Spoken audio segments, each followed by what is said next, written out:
Hero అలా లోపలికి వెళ్ళగానే ఆ అమ్మాయి హీరో వాళ్ళ మదర్ దగ్గరికి వెళ్ళి నిజంగా హనీ ఇల్లు వదిలి వెళ్ళిపోయిందా అని అడుగుతుంది. అప్పుడు ఆమె ఎవరికి తెలుసు, మేమింటికి వచ్చేసరికి ఆ అమ్మాయి ఇంట్లో లేదు.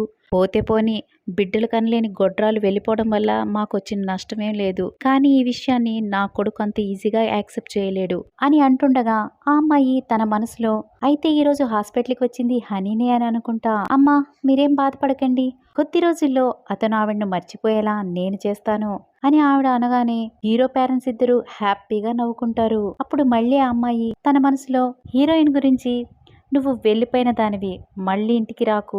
ఇది నా కోసమే కాదు, నా కడుపులో పుట్టబోయే నా బిడ్డ కోసం కూడా. అందుకోసం నేను ఎంత దూరమైనా వెళ్తాను, ఎంతకైనా ఫైట్ చేస్తాను అని అనుకుని నవ్వుకుంటుంది. ఆ నెక్స్ట్ సీన్ లో హీరో హెడ్ బాత్ చేసుకుని వెట్ హెయిర్ తో బెడ్రూమ్ లోకి వస్తారు. హీరోయిన్ మీరు హెడ్ బాత్ చేసిన తర్వాత హెయిర్ డ్రై చేయరు, అలా ఉంటే మీకు జలుబు చేస్తుంది అని అంటూ ఉంటుంది. ప్రేమగా అతను ఆమెను పట్టుకోవడానికి వెళ్ళినప్పుడు అక్కడ ఆమె ఉండదు. అంటే తను ఆమె అక్కడ ఉన్నట్లు ఊహించుకుని ఉంటారు.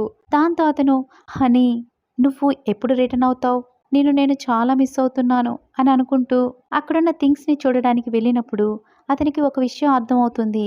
ఆమెకి సొంతమైన ప్రతి వస్తువుని ఆవిడ తనతో పాటు తీసుకెళ్ళుంటుంది.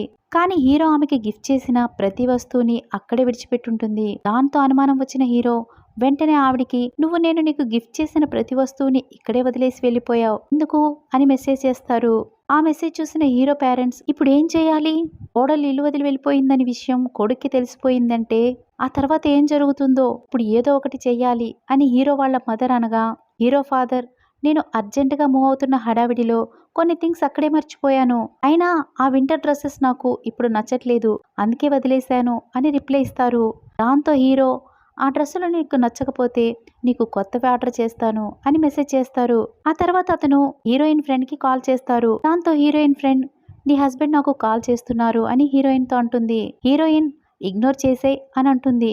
కానీ ఆ అమ్మాయి కాల్ లిఫ్ట్ చేస్తుంది. అప్పుడు హీరో హనీ కంట్రీ సైడ్ ఉందా అని అడుగుతారు. అప్పుడు ఆమె ఓహో తను నీకు ఇప్పుడు గుర్తొచ్చిందా, ఇన్ని రోజులు ఎక్కడ పోయింది నీ కన్సర్న్ అని అంటూ ఉంటే హీరో ఆమె డ్రెస్సెస్ అన్ని పాడైపోయాయి, తనకి ఏ బ్రాండ్ ఇష్టమో నీకేమన్నా తెలిసి ఉంటుందేమో, తనకి నచ్చిన బ్రాండ్లోనే డ్రెస్సెస్ ని కొని తనని సర్ప్రైజ్ చేయాలనుకుంటున్నాను, అందుకే నిన్ను అడుగుతున్నాను అని అంటారు. దాంతో షాక్ అయిన అమ్మాయి హనీ నీ కోసం ఒకటి వదిలిపెట్టి వెళ్ళింది, అది చూడలేదా అని అడుగుతుంది. అందుకు హీరో నా కోసమా, నేనేం చూడలేదే అని హీరో అనడంతో సరే అయితే నీకు రేపెవరో ఒకరు అదేంటో తెలియజేస్తారులే అని అంటుంది. దాంతో హీరో ఈ అమ్మాయి మాటల్లో అర్థమేంటి అని అనుకుంటారు. ఆ తర్వాత అమ్మాయి హనీ నువ్వు అతనికి డైవర్స్ ఇస్తున్నట్లు అతనికి తెలిసినట్లు లేదు, ఈవెన్ నీకు అబార్షన్ అయిన విషయం కూడా అతనికి తెలీదు,